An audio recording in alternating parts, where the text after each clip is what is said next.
लोकतंत्र के महापर्व में 3 चरणों के चुनाव संपन्न होने के बाद सियासी दलों में चौथे चरण के लिए होड़ मची है। ताबड़तोड़ चुनाव प्रचार का सिलसिला भी जारी है। चौथे चरण में 10 राज्यों की 96 सीटों पर मतदान होना है। इस चरण में 1717 उम्मीदवारों की किस्मत का फैसला होना है। दांव पर 5 केंद्रीय मंत्रियों की किस्मत भी लगी है। आंध्र प्रदेश की सभी 25 सीटों पर इस चरण में वोट डाले जाएंगे। तेलंगाना की 17 और यूपी की 13 सीटों पर भी चौथे चरण में ही मतदान होगा। चौथे चरण से पहले सियासी वार पलटवार चरम पर है और पीएम मोदी ने विपक्ष के हर प्रोपेगेंडा पर अपनी सियासी रैलियों में प्रहार किया है। सबसे ताजा तरीन मुद्दा तो मुस्लिम आरक्षण और तुष्टीकरण का है और उसे लेकर पीएम मोदी लगातार विपक्ष पर निशाना साध रहे हैं। ये इंडिया अलायंस का कहना है कि ये पूरे का पूरा आरक्षण छीनकर मुसलमानों को दे देंगे। एससी, एसटी, ओबीसी और गरीबों से छीनकर ये अपने वोट बैंक को पक्का करना चाहते हैं। पीएम मोदी आज तूफानी प्रचार करने वाले हैं। महाराष्ट्र, तेलंगाना और ओडिशा में प्रचार करेंगे पीएम। नंदुरबार, महबूबनगर में पीएम की मेगा रैलियां हैं। वहीं शाम 8:30 बजे भुवनेश्वर में पीएम रोड शो करेंगे। चौथा चरण आते आते कई मुद्दों पर सियासी वार पलटवार हो चुका है। अब तो चुनाव में पीएम ने अंबानी और अडानी का नाम लेकर राहुल पर निशाना साधा है। जब से चुनाव घोषित हुआ है, इन्होंने अंबानी अडानी को गाली देना बंद कर दिया। जरा ये शाहजादे घोषित करें कि इस चुनाव में ये अंबानी अडानी से कितना माल उठाया है, काले धन के कितने बोरे भर करके रुपये मारे हैं, क्या सौदा हुआ है।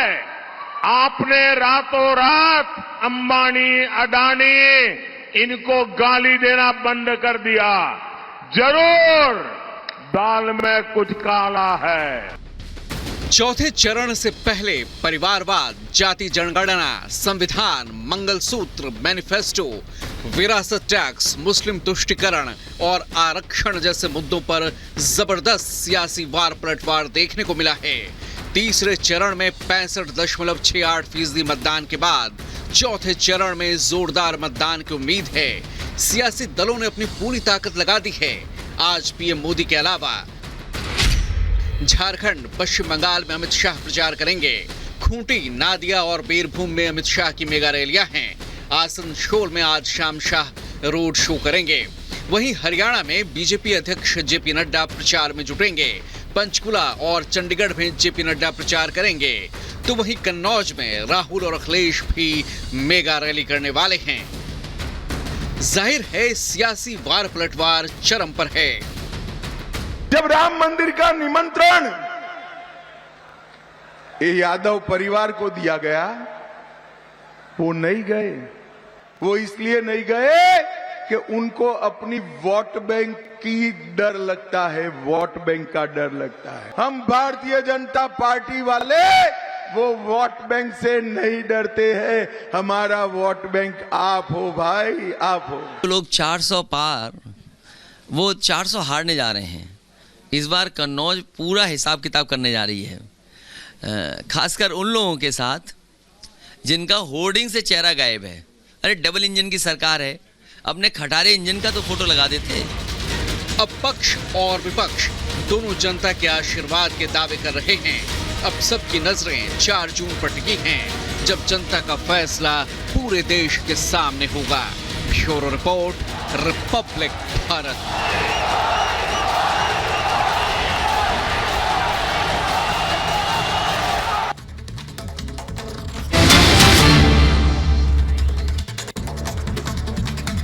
और बड़ी खबर आपको बता दें, केजरीवाल की जमानत पर आज फैसला आ सकता है। सुप्रीम कोर्ट आज सुना सकता है फैसला। ईडी ने केजरीवाल की जमानत का विरोध किया है, लेकिन आज आज इस पर फैसला आ सकता है। पिछले सुनवाई में बिना आदेश के ही कोर्ट ने फैसला सुरक्षित रख लिया था। उसके बाद आज इस पर अहम फैसला सुप्रीम कोर्ट सुना सकता है। सुप्रीम कोर्ट ने जमानत को लेकर फैसला सुरक्षित रख लिया था। अरविंद केजरीवाल को राहत मिलेगी या फिर आफत बरकरार रहेगी, इस पर पूरी तस्वीर आज साफ होगी। हालांकि ईडी ने केजरीवाल की जमानत का विरोध किया है।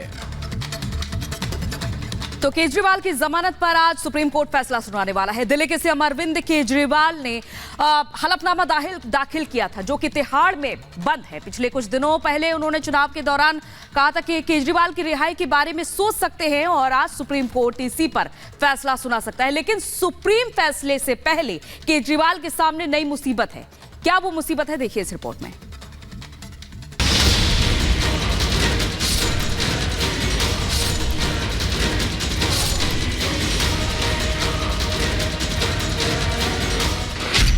केजरीवाल पर मुसीबत वाली नई तलवार। प्रचार नहीं अधिकार, ईडी का पलटवार। नया हलफनामा, जमानत पर संकट। जेल या मिलेगी बेल, आज सुप्रीम फैसला। अरविंद केजरीवाल के साथ ही आम आदमी पार्टी के लिए आज का दिन बेहद अहम है। तो वहीं सुप्रीम कोर्ट का फैसला देश के न्यायिक इतिहास में मील का पत्थर साबित होने वाला है। लेकिन इस सुप्रीम फैसले के पहले ही सीएम केजरीवाल की मुसीबतें बढ़ती दिखाई दे रही हैं।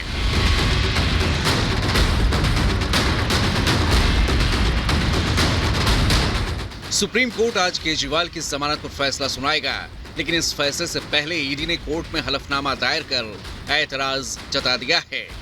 इसे कानून, संविधान और मौलिक अधिकार के खिलाफ बताया है। रिपोर्ट्स के मुताबिक ईडी ने अदालत में जो एफिडेविट फाइल किया है, उसमें कहा है कि केजरीवाल चुनाव नहीं लड़ रहे हैं, न्यायिक हिरासत से जमानत नहीं मिली है, प्रचार करना न मौलिक अधिकार है न ही कानूनी अधिकार।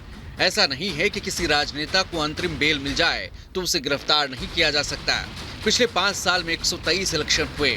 अगर चुनाव में प्रचार के आधार पर नेताओं को जमानत दी जाने लगी तो न कभी किसी नेता को गिरफ्तार किया जा सकेगा और न ही उसे न्यायिक हिरासत में भेजा जा सकेगा, क्योंकि देश में हमेशा कोई न कोई चुनाव होते रहते हैं। चुनाव प्रचार के लिए केजरीवाल को अगर कोई रियायत दी जाती है तो समानता कानून के लिए ये अभिशाप होगा।